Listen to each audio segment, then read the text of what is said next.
Welcome to this Modern Education podcast that explores learning, from the everyday exchange of thoughts and ideas to the theories and practices behind entire systems. Think education is cool? So do we. So we pair two conversations. Learn about our guests, then learn from our guests. Share your takeaways, and come back for more. You're listening to Think, Pair, Share with me, Audrey Scott.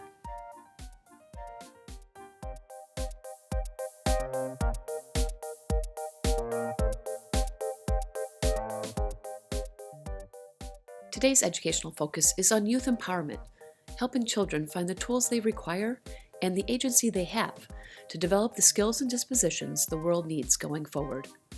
We'll talk about equity, inclusion, and diversity as foundations of education, as well as how vulnerability impacts all teaching and learning. I'm honored to welcome Dr. Maria McKenna to Think, Pair, Share. Maria is an associate professor of the practice holding a joint appointment in the Department of Africana Studies and the Education, Schooling, and Society program. Her teaching and research spans the disciplines of education and ethnic studies, focusing on the social, cultural, and philosophical contexts of American education. She conducts her research in the service of youth, families, and communities.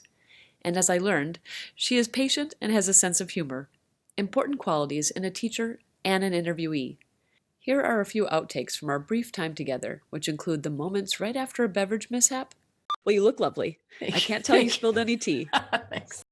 Firehouse sirens. I'm so sorry. Give us 2 seconds on that. As well as jackhammering construction. But is that there you go. And she took it all in stride. Welcome, Maria. Much better. Okay, we're officially a go. First of all, thank you very much for joining me today. You're welcome. I'm excited to talk to you about, we could talk for hours because I realize you're helping out with so many things. So we'll do what we can. I'm going to ask you some icebreaker type of things, and we'll just jump into that. What is your go-to dessert? Oh, my go-to dessert is anything creamy. So chocolate, whipped cream, ice cream, anything creamy. Okay, you only get 2 condiments for the rest of your life. What are they? This is hard. Salt. Did you say salt? Yes. Cut out just a little bit. Yeah, salt's a good one. Okay. Salt, and I would have to say sugar. Basics. Sweet and salty. Love it. Is that your nickname? No, definitely not. What would your nickname be? Do you have one? Bossy. Is it bad? That's probably bad, but I think my kids would call me Bossy. Bossy Barbara is what they often would say, even though my name is not in any way related to Barbara. Bossy Barbara. Bossy Barbara with a heart. Yes, something like that. Okay. All right, fair enough. Okay. Oh, see, maybe this is another hard one for you. If music played every time you entered a room, what would your theme song be? If music played every time, The Eye of the Tiger. Ooh, I like that. And no one under the age of 40 is going to know what that song is, but that's okay. I was just going to say a throwback, but that's right. That's a good one. What sandwich is the perfect sandwich and why? Tomato mozzarella. It's easy. It's simple. You can put lots of other things on it or nothing else on it. Delicious. Fast answer. Good. Let's see. Would you rather be the first person to set foot on a new planet or the first person to live forever, and why? The first person to step on a new planet. I don't think I want to live forever. I think that I'm perfectly happy knowing there's a finite period of time that we're on the Earth, or another planet for that matter. If you could design a postage stamp, what would be on it? If I could design a postage stamp, I think that I would put the creator of Sesame Street. Oh, very good. I know Sesame Street has been on the stamp, but I think that the idea of Sesame Street and universal preschool through the television was an amazing one. And so I would pay homage to that. Nice. That's really great. I like that a lot, actually. I don't think we all quite realize how much we learned from Sesame Street. Right. Yeah, and it was here and in good stead before we really started talking about universal preschool or childcare or any kind of any kind of early childhood education in big spaces. That's great. This is a really weird one, but is cereal soup or not? No, absolutely not. Cereal's like a fundamentally different category than soup. Soup requires far more preparation. Well, I don't know. Canned soup doesn't. Cereal is not soup. No, I don't have a logical answer as to why, but no, it's just not. I agree with you. I'm not quite certain why, but I was like, well, what a weird thing. Of course it's not. But I'm like, well, I don't really know what constitutes either of those things, but oh well. True. Okay. So years and years from now, when you're sitting down with your great-great-grandchildren maybe, and they ask you what kind of work you did and why you did it, what would you tell them? I would tell them I was a teacher and thinker about children and families' lives and the way we could make them better. I'm going to play one of them. Why did that matter to you? I think I've loved children in a way that's sort of intrinsic to my being for all of my life. I knew really early on that I was supposed to be a mother. I knew pretty early on that I was probably supposed to be a teacher of some sort. And so I just followed what I knew I was supposed to do with what God gave me. I like it. And you're doing it well. Let's help orient people a little bit to where you are in the university. Can you tell me about your roles in the Africana Studies Department and also Education, Schooling, and Society? Yeah, I think I have a little bit of a complicated story when it comes to a university space. So most folks have one department that they're associated with or unit, and they do one specific thing in their research, and they teach a really sort of straightforward set of courses that relate to their research. Because of the work that I do and the multidisciplinary or interdisciplinary nature of both my education, but also my perspective on teaching and research, I kind of fit in a couple of different buckets. So my teaching and research for Africana Studies and for ESS, or the Education, Schooling, and Society program, really overlap. When I think about youth empowerment and education, particularly in the United States, you can't get away from equity and inequity and questions of inclusion and diversity. So everything I do for both units in many ways overlaps. I cross-list most of my courses. My research can fit in conferences and academic spaces that relate to the African and the Africana diaspora, but they can also fit neatly in the world of education. And so it just so happens that here at Notre Dame, the best fit for me was a joint appointment in those two places. I think we talk a lot about people's minds, especially in education, et cetera, but it seems like that you have maybe a particular thought about their hearts as well.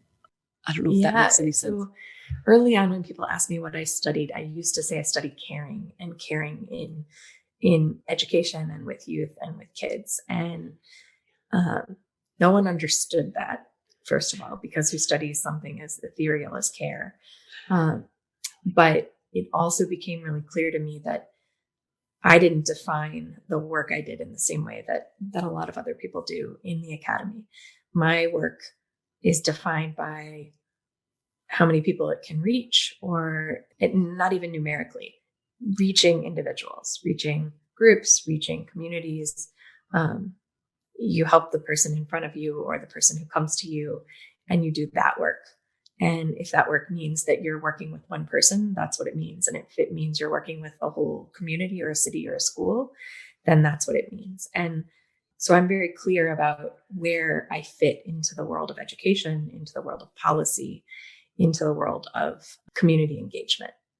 And I think there's lots of roles for lots of different people, but my gifts are people facing.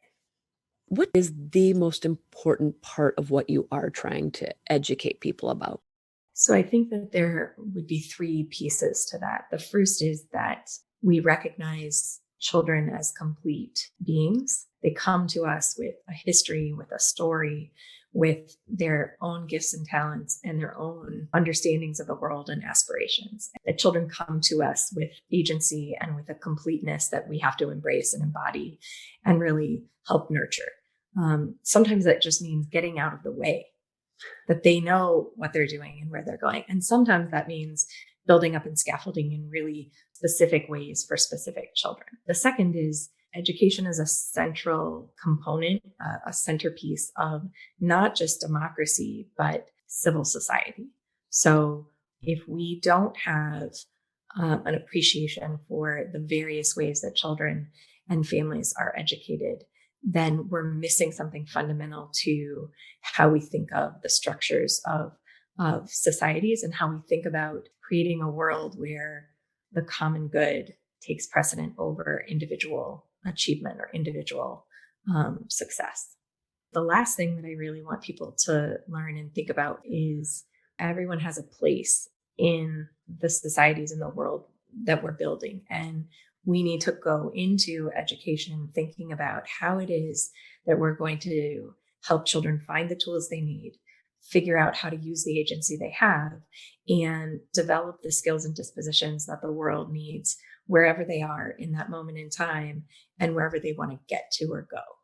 That's a good framework. And let's try to talk about some of those elements. And maybe we can do so in some of the projects or areas that you're helping with right now. You're working with the Diversity, Equity, and Inclusion Committee. Yeah. So I think that one of the roles that has come to me, maybe accidentally or over time, that wasn't something that I intended, is working in the realm of equity and inclusivity when it comes to education. The particular moment in time that we're in, not just in 2021, but sort of over my adult life, I've come to an awareness of privilege and power that I was pretty sheltered from as a young person. And so as I've come into the world and recognized some of the ways in which the world operates fundamentally differently for me as a white person than it does for other people, I have an obligation to think about that privilege and to use that privilege to upend the systems that gave it to me. And so whether that's working on committees or work, specific to the campus of Notre Dame, or working on that through my co-directorship of the Ann Bryce Scholars Program, which is focused on first generation scholars and their success as young people in the academy, or filtering into my teaching and my everyday research. You can't set that aside and have that be an add-on or an extra piece. That is the water that you swim in. And so all of what I do is really, hopefully, and maybe this is aspirational, is designed to be explicit about inclusion and be explicit about figuring out how it is that we provide opportunities. People are looking for really specific actions that they can do, and they can do immediately to say, I'm an ally. Can you talk to me about allyship? Sure. The first thing about allyship is to recognize that the definition of allyship is broader than simply checking some boxes. It is lifelong. It is constant, and you will mess it up. And so when you think about allyship, you have to be ready to continually reflect and assess on your own biases, on your own understandings of the world, and the ways in which you may or may not be contributing to continued structural or systemic disenfranchisement. So much of allyship is not about doing things for other people. It's about doing things with other people, even when those things might actually be counterproductive to your own well-being in your mind. We have a long history of people understanding that it needed to be more than just the folks who were being harmed that were going to affect change, that they needed the support and the tacit approval of those around them to continue that work. But allyship sort of signals an even deeper level of commitment to that work. And I think we saw that lots of listeners will be familiar with the Freedom Riders. We saw that with sort of the white college students and high school students who were willing to really stand at the forefront of some of the civil rights movement. But I think that one of the important pieces when we think about allyship and the term of allyship is that we not lose sight of the fact that for centuries, people have been trying to take care of liberating themselves from oppressive regimes, be those racially related or ethnically related or linguistically related or fill in the blanks. And so oppression is not new and allyship is not new, but our understanding of mutual beneficence and mutuality, I think, is hopefully continuing to evolve. And the more folks that we get to recognize that a rising tide lifts all boats, and that scarcity is not the way that we need to think about resources or opportunity, then we will all be better off. I feel like there's something that runs through a lot of your work probably anyway, but maybe a piece of what you were just mentioning when a person has to be open to it. Is there a vulnerability aspect to a lot of this that is daunting and hopeful? Yes, both and. So some people might know that I recently co-edited a book with Edward Brantmeyer at James Madison University called Pedagogy of Vulnerability.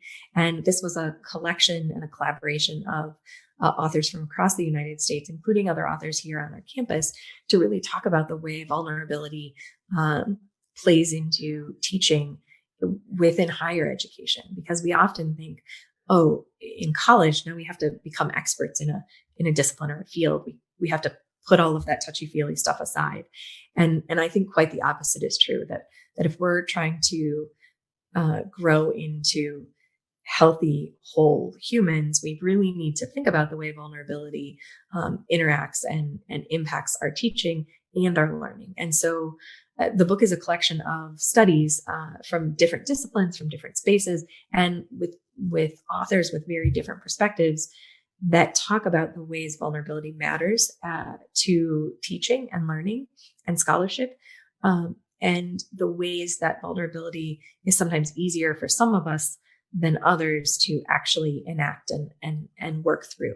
So it's a lot riskier for people of color, for women to be vulnerable, because those folks already have an uphill battle, and vulnerability is not seen as an academic strength, an intellectual strength. And so I'm trying to change that, whether we're talking about college or whether we're talking about preschool and elementary and high school. Great. In your opinion, can you be strong and vulnerable? Absolutely. I don't think you can be strong without being vulnerable. Somewhere along the way, you had to sort of prove to yourself that you could do whatever it is that you're doing, or that you had the stamina or the wherewithal or the expertise to do that. And so that takes vulnerability. Vulnerabilities become kind of a buzzword because of Brene Brown. And part of me thinks, well, man, I wish I would have written this a decade ago, because everybody thinks I'm just riffing off Brene Brown. But Brene Brown's done a really important service actually in the world, I think, with her work, because I think of her very much as a public intellectual, as someone who's moving the conversation forward about vulnerability in important ways, particularly in relationship to allyship. And if you don't know her work, I'd encourage you to listen and to read it, because it makes you understand that it's okay if we don't know everything. As an aside, I worked at Harpo with Oprah, and we had Brene on, and I love her. She's just so amazing. It was my favorite show to work on with. I don't think that's an aside. I think that's amazing. I would put that in here. People are going to be like, Audrey, you got to meet Brene Brown and you worked with Oprah? Huh. Okay. It was so nice. Both women were very nice and very, I admire them both very much. So, but thank you. Is there an element of forgiving yourself and others, though, in that vulnerability? Yes. In terms of thinking about vulnerability and forgiveness, I think because we're at a Catholic university, we have a very particular context and definition for forgiveness that has to do with our relationship with God and the Trinity and our actions in the world, our sort of external actions. And I think that the forgiveness that is in some ways related to vulnerability is that and something else. It's about appreciating our own moments of weakness or deficits. We're never our perfect version of ourselves. If we were, what would be the point of growing or continuing on? And so when you ask me really early on, would you rather live forever or be the first person to step on a planet? I think that to live forever without growing would feel really stagnant. So maybe I'd live forever if I was always feeling like I could grow and continue to be able to forgive myself. But without that, life isn't the same. Yeah, I agree. I think that there is an element of that, especially for educators. How can the person that you're trying to teach be expected to learn and grow in a safe space if there isn't that admittance that I too am learning? Does that make sense? Sure. So I think it's really hard when that isn't the mindset that a classroom or a school has. And I think that is in part the responsibility of educational leaders. I know a lot of our colleagues here in the IAI talk about educational leadership and climate and school climate. And one of the things I appreciate about a lot of that work is the way in which leadership signals to educators, to staff, to people, not even inside the classroom, that we are a community that cares about one another. And we are a community that is always learning and can make mistakes and can come back the next day. And so when leaders say that, and when they are open and willing to apologize for mistakes that they have made, that trickles down. So certainly you can do it in your own classroom, whether you have a leader like that or not, or you can do it in your own home, whether or not everybody else around you is doing it. But it definitely helps when you have a community of learners who all agree that vulnerability, that joy, that caring, that mistake making, and co-learning is the water that you're swimming in. But I always feel like when you get to that space and you feel like you're about to make a breakthrough, it's difficult for someone because you're like, no, because someone's going to see me as I made a mistake. I admitted I made a mistake and here's their like in or something. Does that make sense? How do you counteract that? So I think that we live in a world where competition is often valued over cooperation. And whether we're talking about the professionalization of youth sports, or we're talking about the ways in which the arts have become really serious really early on, and the differences in equity around some of the access to those things. Competition has become a mantra of the American discourse that my vision of education and so many others' visions of education really pushes back on, because certainly you want to always be striving to do your best intellectually, emotionally, communally. But I think it's really important from really early on to talk about to what end and for what purpose. And so if we're really always hung up on, if I make a mistake, somebody's going to swoop in and send me on my way. Or if I make a mistake, I'm not going to get picked for this next thing. Sometimes we're going to have to be okay with not being picked for the next thing.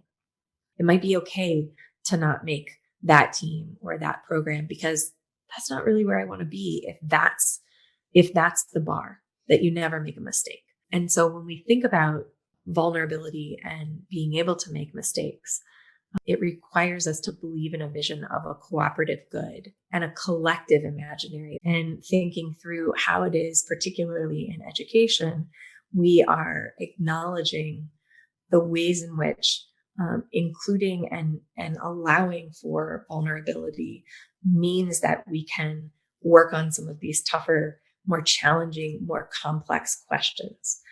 Vulnerability doesn't become a detriment or a deficit, it becomes an asset, because you can't do work that is as complex as how do we make sure that housing is equitable in the United States, or how do we understand American history from the lens of women, or how do we make sure that we are not creating policies or programs that are just reinforcing segregation in the United States.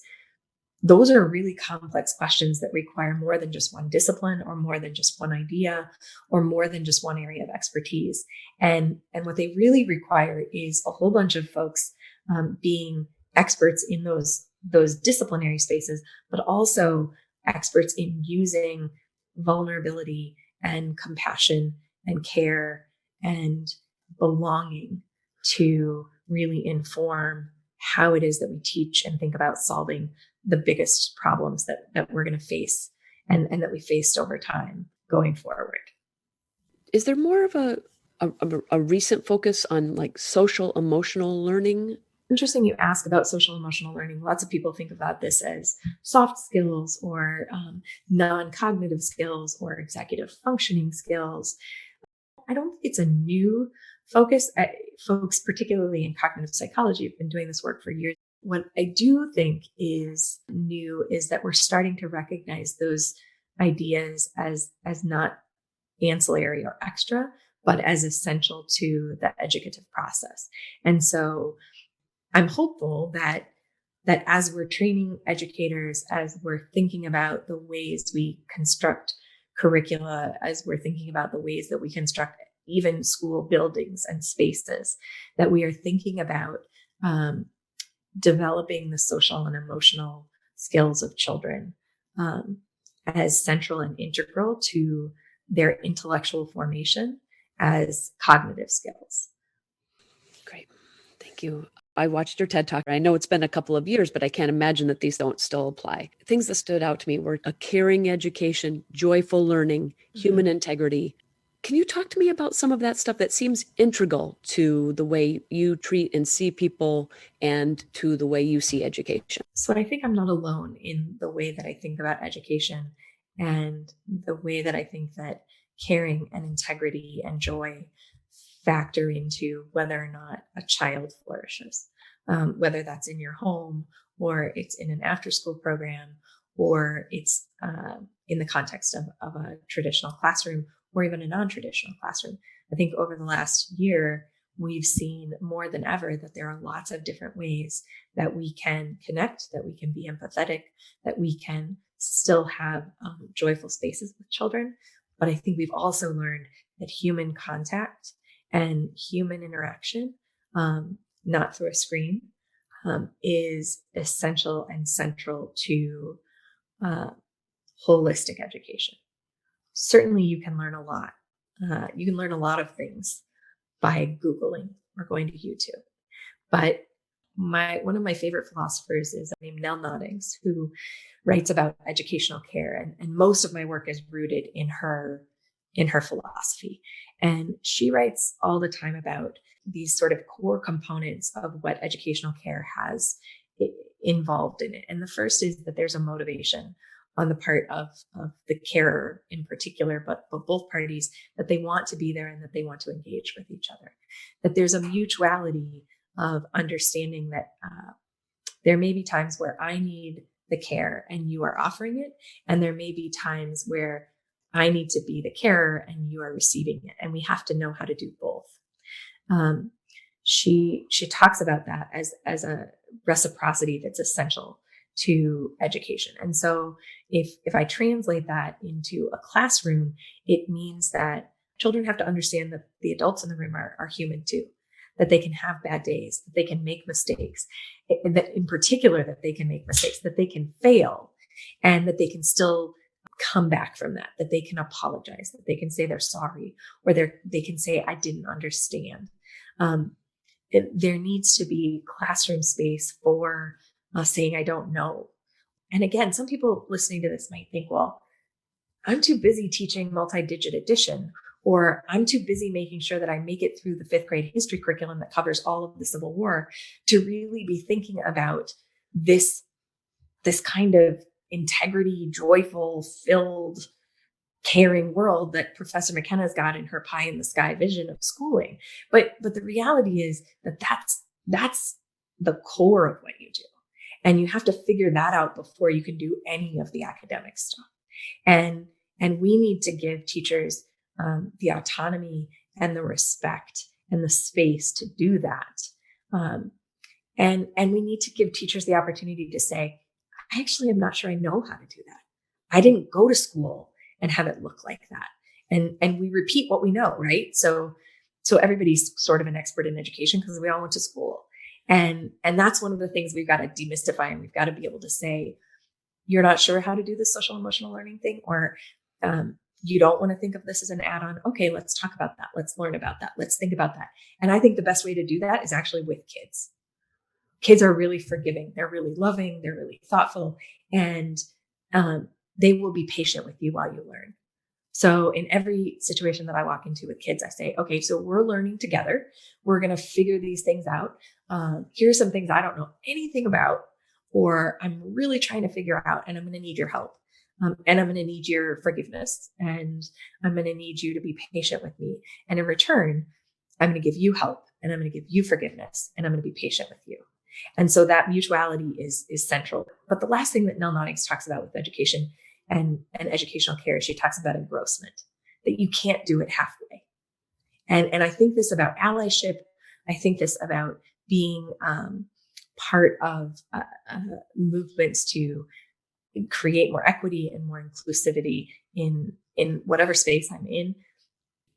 You're all in or you're not. And it's okay to say I'm still learning. I don't know everything, because none of us know everything. We're all still learning, but you can't do this halfway, whether we're talking about educational care or allyship or teaching in general. And at the point at which you feel like you have to do it halfway, it's time to take care of yourself and take a break or take a step back and say, I'm needing something that I'm not getting. And I need to go back to taking care of my own needs so that I can take care of others. I think that a lot of teachers, especially now, a lot has been asked of them. People might think, well, I don't have time for the touchy-feely part. I've got the subject matter to attend to. Even if that's just a fraction of people nowadays, what can you say to folks like that? So I think that you say you can't afford not to have social emotional learning and inclusivity at the heart of what you do, particularly as an educator. You can start small. You can be a high school physics teacher that for the first time ever points out female physicists and folks of color who have contributed to the world of physics. You can talk about the ways in which your own career to being a physics teacher meant that you thought you were going to be an astronaut, or you thought you were going to go work for NASA, and you ended up being a physics teacher. And people will say, well, that's not as good as working for NASA, or that's not as good as working in a robotics lab. And being able to say, I chose this, I chose to be here. It can be as simple as making sure that we are working as institutions to have adequate representation of Black and Brown teachers in classrooms. It can be as simple as saying, every day, I want you to sort of flip a sticky note on your desk that tells me, green, I'm good to go. I'm great. Red, I'm having a rough day. I need you to leave me alone. Yellow, all right, I'm a little tired, or things aren't great, but I'm okay. So that I know I'm not going to call on that person to tell me about Macbeth or to tell me about Napoleon's last stand, wherever Napoleon stood last. I'm going to let that student have a minute and have a safe place to be, so that they see I'm respecting them as a human being. I'm going to be thoughtful and compassionate and generous when someone comes to me and says, I really can't get this done. And I'm also going to hold them accountable and say, okay, tell me a plan to get it done. What can I do to help? Two things on that. What do you say to a teacher who says, no, I have to be the leader in the room? There's no room for me to be the person that they don't have confidence in. So I don't think being a kind teacher or a teacher who promotes joy or care doesn't mean that you're not the leader in the room or you're not in control of a classroom. In fact, you're hopefully in more control of the classroom, in the sense that you have an understanding with those students that you can both have fun and work hard. You can both be respectful and be able to say, I don't understand this. It's a both and. So it's not, I'm going to be a soft teacher and I'm going to teach all of this lovey-dovey social emotional learning things, or I'm going to really work on allyship and diversity and equity and inclusion to the exclusion of something else. It means that you are an educator whose vision of leadership and vision of being the person that's responsible for these young people in front of you, whether you're teaching college or you're teaching 3-year-olds, that you're doing this together, and that you are going to work for a mutual respect that allows you to challenge, allows you to do creative things, and allows you to take the time you need when you need it to backtrack or to do something different. Right. Because when you say joyful learning, you don't mean, oh, it's playtime. Right. Certainly play is important. I would argue that everybody needs time to play. Everybody needs time to let their hair down. And the older you get, I think that the more important that is in some ways. But joyful learning means that you want to be there and the people in your classroom want to be there, and that you want to be there because there is a goal that is a collective goal. We are a community. We are thinking about things as a community. When students come to me and say, I'm just lost I'm a new fourth grade teacher and it's all going off the rails, Maria, what do I do? And I often say, find a project that's completely outside of your classroom that you all need to collectively work on. You need to raise money for trees in Baltimore, or you noticed that all of the sweet sisters at St. Mary's haven't been able to have their regular visitors and they need some notes of encouragement. Or, hey, I noticed that we have not been very good at keeping our playground real nice. We're going to go out and we got to fix this up. When you shift the focus to a collective goal, you often start to build camaraderie and community, and some of those social emotional learning pieces that you might have missed or that aren't clicking, that allow you little by little to work that out. Great. I like that. I know that you have sort of a 3-pronged attack, maybe. I'm interested in that. Can you expand on that? Yeah. So lots of times when people ask, what do you research? I often talk about, it's not what I research, it's how I research. And I use 3 key ideas with that. The first is, does the work span disciplinary boundaries that make sense to me? That it's about youth, it's about children, it might be about education, it might be about community. Those all fit together for me.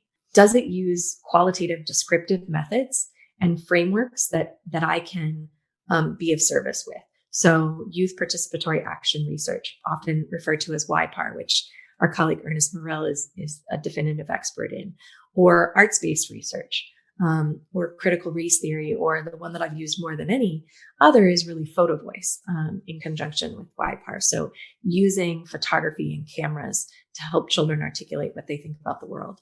The third is that it's always a question that someone else has, and it's in the service of youth, families, and communities. And if I can say yes to those 3 questions, then that's work that I can do with integrity and with expertise and with a feeling like it hopefully will make a difference to someone else besides me in the world. What does Photovoice mean? Why does digital storytelling matter? Yeah, so Photovoice really originated in the medical and health sciences professions to give patients and patients' families a way to express some of the things that they were feeling that they didn't necessarily have language for. So using photography to document care or carers or treatment, it was adopted by spaces of education because it was a really, really nice way to think about expanding our understanding of literacy and our understanding of how literate practices work. And so when we think about Photovoice and now digital storytelling and lots of other mediums like podcasts or webinars or even TikTok or graffiti on the bathroom walls, when we think about literacy and we think about the way photography, particularly because of the ubiquity of cameras on phones now, and we think about the ways in which students can put together multimedia pieces with music and with text and dialogue and pictures and images and film, we've opened the door to ways of accessing how children and young people understand the universe of the world and understand the way the world is operating. That's just so exciting. It has so many possibilities. And so where we used to ask kids to write an essay for a scholarship, or we used to ask kids to write an editorial, those things are still important and valid. But what about a photo essay? What about a recording of you learning to play the ukulele because you just decided to learn the ukulele? What about a digital story that documents the world and the lives of being a migrant farmer or being a child of a migrant farmer. That's just, there's so much possibility that photo voice and digital storytelling open up that provide us windows into children's thinking and children's lives that make us better humans and that make us understand the world better. I just feel like those can be so impactful. I really respect that you are listening to people's stories and valuing them. Is there one overarching thought going forward about the hope you see in the work that you do? I think that the thing that keeps me going is that young people have so much to offer. They have so much creativity. They have so much energy, and they are thinking in ways, they are experiencing the world in ways that do not come naturally to those of us who are older. And so when people sort of put down younger generations and, oh, they don't know how to work and they don't know how to do this and they're not as good at X, Y, and Z, I stop them over and over again. And I say, you have no idea how these folks are going to transform the world. They're going to help us get back to a balance of work-life balance. They're going to help us get back to seeing the beauty in the world instead of only ever talking about the deficits. They're going to help us to understand that you solve problems in teams and not as individuals. And so I'm hopeful because I think the young people have a different view of how the world operates and how the world works, that technology is no small part of, and that we need to embrace and we need to think about how are we going to harness the creativity and the joy and the potential of these young people. And maybe the word isn't how are we going to harness it? How are they going to harness it to move us forward? They're going to solve problems that we don't even know we have yet. And so all we can do is say, here are all the tools, and I am right here next to you to walk alongside you, and I will get out of your way if I need to. And if we do those things right, then I'm absolutely hopeful about the world. Thank you so much for all that you're doing, and thank you so much for joining us today. I'm so glad to be here, and thanks for folks listening. And my door is always open. My email is always open. Feel free to come find me anytime. Thank you so much. Take care. Bye-bye. And thank you all for joining us for Think, Pair, Share. If you enjoyed this episode, head on over to Apple Podcasts to subscribe, rate, and leave a review. It's very much appreciated. Check out our website at iei.nd.edu/media for this and other goodies. Thanks for listening, and for now, off we go.